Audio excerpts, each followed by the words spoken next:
September 1942. Across the steaming jungles of New Guinea, Japanese fighter pilots sat on the edges of their crude wooden benches, confident in the machines that had carried them to supremacy. Their Zero fighters were light, responsive, and deadly. For months they had danced circles around Allied aircraft, leaving American and Australian squadrons with more funerals than victories. The Zero was not just a plane, it was a symbol of Japanese mastery in the skies. From Pearl Harbor to the Philippines, the pattern had been repeated. Americans scrambling, Japanese pilots striking, Allied morale collapsing. Yet in the distance, a new machine was arriving, one unlike anything the Imperial pilots had ever faced. It looked wrong. Heavy twin engines when a single streamlined fuselage had always been the secret of dominance. Wide wings when nimbleness was king. From their first intelligence glimpses, the Japanese dismissed it as another American blunder. Too big, too heavy, it will never climb, never turn, they laughed. But the aircraft, the Lockheed P-38 Lightning, was something else entirely.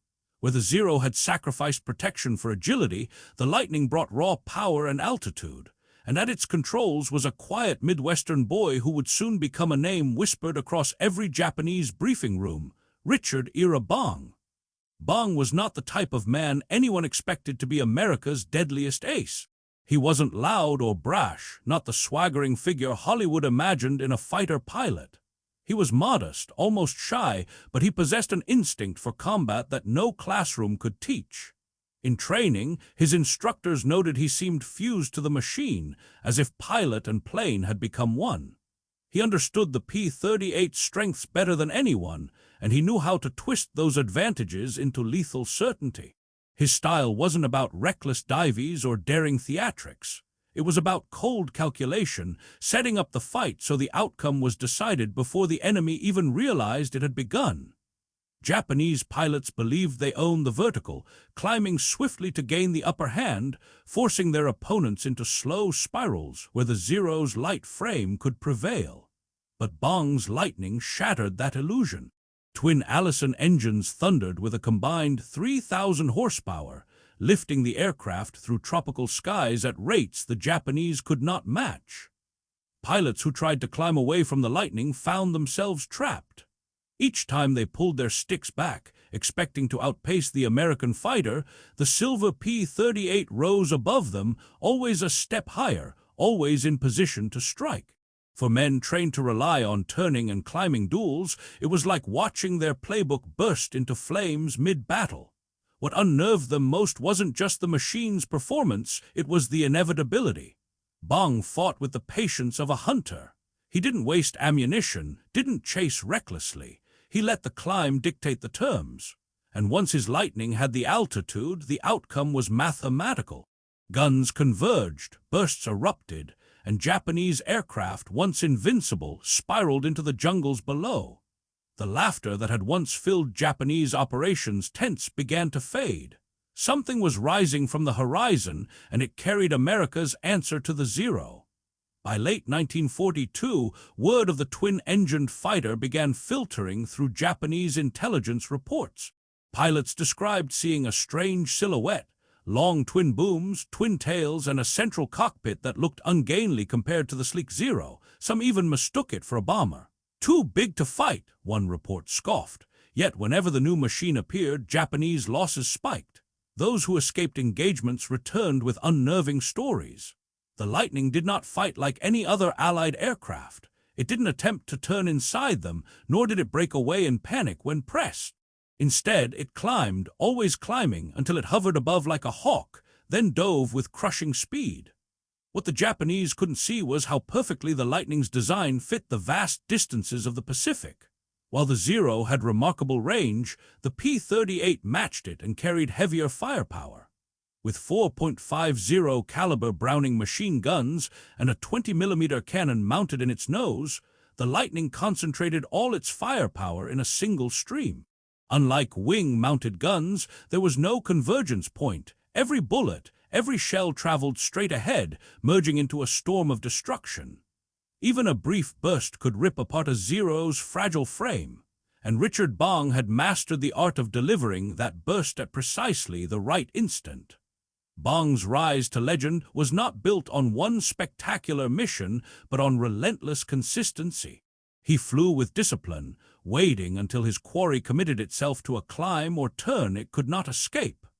Then, using the lightning's unmatched acceleration, he would surge upward, roll over, and drop onto the enemy's tail.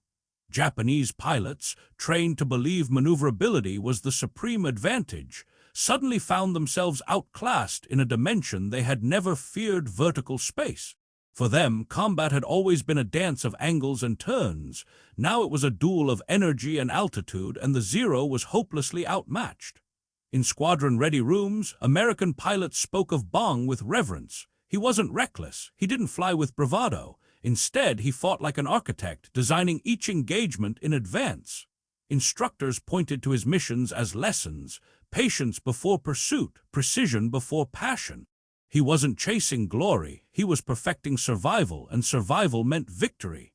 His fellow pilots learned quickly that following Bong's example increased their odds of coming home. For Japanese aviators, each encounter with the P-38 carried growing dread. They had once ruled the skies with mathematical certainty. Their kill ratios had been astronomical, their dominance unquestioned. But as 1943 unfolded, the tide began to shift. Hellcats and Corsairs crowded the carriers, and lightnings prowled the jungle skies. The Zero, once the sword of empire, was becoming a fragile relic. Reports of American pilots who climbed effortlessly past them, then dove with devastating firepower, broke the myth of invincibility. And the name attached to so many of those reports was Richard Bong. The shift was not just tactical, it was psychological. Pilots trained to believe in the supremacy of the Zero now faced an enemy who could outclimb, outgun, and out-endure them. The climb that once secured their advantage had become their death trap. By mid-1943, the war over New Guinea had become a crucible. The steaming jungles below hid airstrips carved out of swamps, and every sortie carried the risk of mechanical failure, ambush, or weather that could kill as surely as enemy bullets. Into this harsh arena flew Richard Bong, his lightning carving contrails into the sky as Japanese forces pressed hard to hold their shrinking perimeter. Each encounter played out like a duel of philosophies. The Zero, built for nimble dogfighting, versus the P-38, a machine designed for endurance, power, and resilience. Japanese pilots believed they could force the lightning into turning contests. For months, this doctrine had served them well against P-40s and P-39s. But the Lightning, with its turbo-supercharged engines, refused to play that game. Instead, Bong fought vertically, using his speed to dictate the terms. In combat reports, Japanese survivors described a chilling new reality. The American fighter would rise above them, hang for a moment, then plunge down with blazing guns. No amount of turning skill could dislodge a predator that attacked from above, vanished in speed, then returned to strike again. Bong's effectiveness came not just from his machine, but from his uncanny instinct. Fellow pilots recalled his ability to spot distant specks long before anyone else noticed them. Once, flying over the Owen Stanley Range, he pointed out a formation so faint it was nearly invisible. Minutes later, those specks materialized into a Japanese patrol. For Bong, vision wasn't just eyesight, it was foresight, a sense of where the fight would develop. That gave him seconds of advantage, and in aerial combat, seconds were life. His kills mounted, but what struck comrades most was his calmness after returning to base. Others burst with adrenaline, reliving each pass, but Bong spoke modestly, almost reluctantly, about his victories. He credited the P-38 as much as himself, reminding anyone who listened that survival came from discipline, not daring. Yet in Japanese records, his presence became a shadow across every engagement. Commanders briefed their squadrons. Beware the twin-engine fighter with the silver flash. Beware the American who climbed above and struck without warning. The Zero's vulnerabilities became glaring. Its lack of armor, its absence of self-sealing fuel tanks, its reliance on maneuver over protection, once advantages, now fatal flaws. Against Bong's Lightning, one accurate burst sent fuel streaming, wings shattering, cockpits exploding. Veteran Japanese aviators realized with horror that their beloved machine had been outpaced by American engineering. Younger pilots, rushed into combat with only a fraction of the training once required, stood no chance. As 1943 wore on, Japanese squadrons that had once laughed at Allied aircraft began facing annihilation. For every skilled survivor, dozens of rookies perished in their first sorties. The P-38 in Bong's hands wasn't just winning dogfights. It was rewriting the arithmetic of air power in the Pacific. And the Japanese, who once trusted mathematics of superiority, now faced numbers that told only of loss. By early 1944, Richard Bong's reputation had spread beyond the airfields of New Guinea. Among American pilots, his name was synonymous with cool precision. Among Japanese squadrons, it carried a sense of dread. The Lightning, once mocked as cumbersome, had proven itself a master of the skies. Bong, with his quiet determination, became its deadliest ambassador. His growing tally of victories wasn't just a personal achievement, it was a reflection of how air superiority in the Pacific had shifted. Each mission demonstrated the widening gulf between Japanese tradition and American innovation. The Zero, designed for the quick duel, was now out of place in a war that demanded range, firepower, and adaptability. Meanwhile, Bong used the Lightning's strengths in ways few had imagined. Its counter-rotating propellers canceled torque, allowing smoother climbs and steadier aim. Its turbochargers gave it power at altitudes where Zeros faltered, and its rugged construction meant pilots could take hits and still return home. To the Japanese, used to fragile but nimble aircraft, this resilience was shocking. "They absorb punishment we cannot imagine," one after-action report lamented. Bong's skill lay in exploiting this imbalance. He refused to be drawn into turning matches. Instead, he treated every engagement as a chess problem, maneuvering his aircraft into positions where the Japanese had no escape. When they tried to climb, he was already higher. When they attempted to dive, his Lightning gained speed faster, its heavy frame slicing downward with terrifying momentum. For pilots trained to rely on instinct and agility, facing Bong was like fighting gravity itself, inescapable and unforgiving. Yet his approach was never reckless. In fact, Bong often earned criticism for being too cautious. Squadron mates joked that he would rather return with ammunition than waste a shot, but this discipline was precisely what made him lethal. Every burst was measured, every pass calculated. The Lightning's concentrated nose-mounted guns turned that patience into devastating efficiency. Survivors of his attacks described how the first burst often tore through their wings or cockpit, leaving no chance for recovery. By the spring of 1944, Bong had become America's leading ace. His victories weren't isolated heroics, they were part of a larger pattern. Across the Pacific, Japanese pilots were being ground down by attrition. Their training programs, once rigorous, had been reduced to mere weeks. Fuel shortages limited practice. Inexperienced aviators were thrown into combat against professionals like Bong, who not only had superior machines but also superior preparation. The imbalance grew with each month, and Bong's record embodied the scale of Japan's decline. But even as his tally climbed, Bong remained humble. When pressed by reporters, he deflected attention, insisting that the P-38 deserved the credit. For him, combat was never about glory. It was about survival and about ensuring America's air dominance. For Japanese pilots, however, every encounter with his Lightning drove home a grim realization. The climb that once gave them confidence now led them straight into destruction. Summer 1944. The vast Pacific had become an arena where the tide was unmistakably turning. American carriers ranged across the seas, their decks crowded with fighters ready to answer any challenge. Above the islands, the P-38 Lightning continued to carve its legend, and at its heart stood Richard Bong.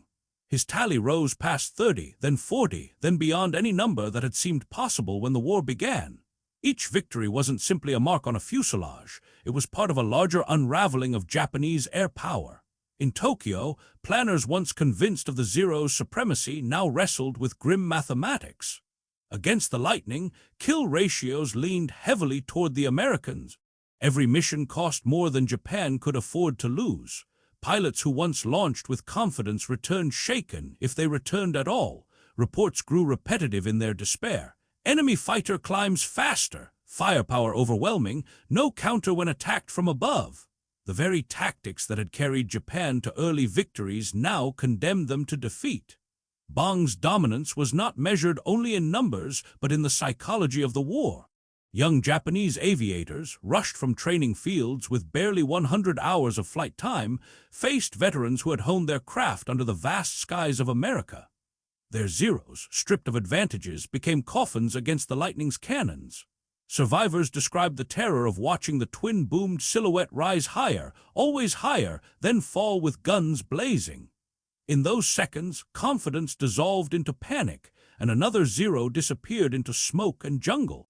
Yet Bong himself never carried the arrogance of an ace. His comrades recalled a man more interested in writing letters home than boasting of kills.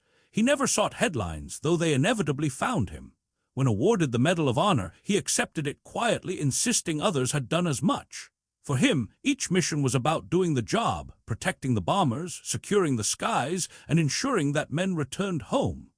His humility contrasted sharply with the myth growing around his name. By the time Bong returned to the United States in late 1944, his score stood at 40 confirmed victories, a record that remains unmatched in American history. Japanese pilots had entered the war believing they held the edge in skill and machine.